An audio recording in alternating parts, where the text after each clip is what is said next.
कृष्णाय वासुदेवाय देवकी नंदनाय च नंद गोप कुमाराय गोविंदाय नमो नमः। शाबाश करो, इतना नहीं होता है तो गोविंदाय नमो नमः कह दो रोज। इतना करने मात्र से भागवत का ही श्लोक है गोविंदाय नमो नमः। भागवत के कुंती की जो स्तुति है उसमें चतुर्थ पंक्ति है, तो ये नित्य गोविंदाय नमो नमः इतना कहने से भी गौ सहस्त्रम फलम लभेत, 100,000 गायों का दान करने का जो फल होता है वही फल भागवत के एक चरण के करने से हो जाता है। मलिबाय नरास्ते वही ये अर्चयंती सदा मम। जिस घर में भगवान कहते हैं मेरी पूजा होती है, मेरी कथा होती है, उस घर पर कभी कलयुग का वास नहीं रहता है। अकाल मृत्यु, अल्प मृत्यु, आदि इत्यादि महामारी, भूत प्रेतों का भय शिष्टान भवंती सुरबंदिता।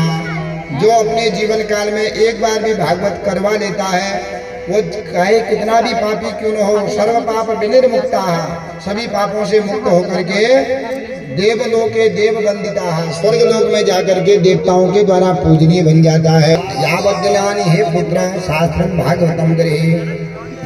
जो इस भागवत की, जब तक घर में भागवत की पुस्तक रहती है, हम लोग पुराण करते हैं, नित्य भागवत की पूजा करते हैं, ध्यान करते हैं, कथाओं को श्रवण करते हैं, तो भगवान कहते हैं कि उतने दिन तक उनके घर में सभी देवताओं के साथ मेरा वास हो जाता है। और जब तक हम ये भागवत कर रहे हैं, देवता लोग, भगवान कहते हैं कि उनके पितरों को मैं स्वर्ग में ले जा करके देवताओं के द्वारा उनके पितरों की पूजा कराते हैं। और पूजा कराने के बाद यावद्दिनानि हे पुत्र शास्त्रम भागवतम गृहे यच्छन्ति, वह भी डालते हैं, शहद भी डालते हैं, दूध के द्वारा उनको गूंदा जाता है, तो ये पितरों को अति प्रिय है। तो जिस घर में जितने दिन तक भागवत की कथा होती है, देवता लोग हमारे पितरों को स्वर्ग में ले जा करके उनके पितरों को पूजन करके ये प्रिय चीज देवताओं को देते हैं। अर्चयन्ति सदा गे शास्त्रम भागवतम नराः प्रणीतास्मै तैश्च विबुधा यावदा भुक्त संप्रभः। तो कहते हैं इस जन्म के उस जन्म के न जाने जितने जन्मों के भी पाप है, एक बार भी मानव अगर इस श्रीमद् भागवत की कथा को कर लेता है, सामर्थ्य है तो अवश्य करना चाहिए। इस भागवत करने से तीनों ऋण मुक्त हो जाते हैं। सामर्थ्य नहीं है तो कहीं पर संजायत हो रहा है तो वहां जाकर के को सहयोग करना चाहिए, तो जब धन के द्वारा उसमें सम्मिलित हो जाओ। इतना भी नहीं कर सकते हो तो कम से कम जहाँ भागवत हो रही है वहां जाकर के कथा सुननी चाहिए।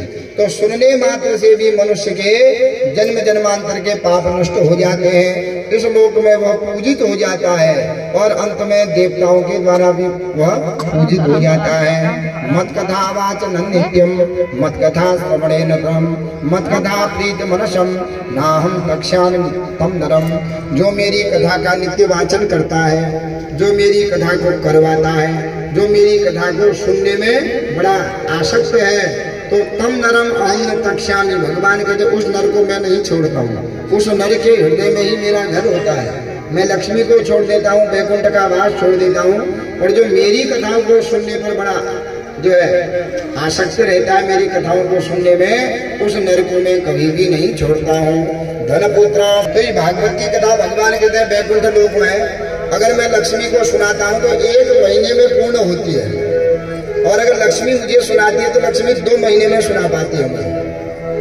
तो ऐसा विशाल ग्रंथ है हरि अनंत हरि कथा अनंता। इस कलयुग से पार करने का एक ही आधार है, वो केवल भगवान नाम का आधार है।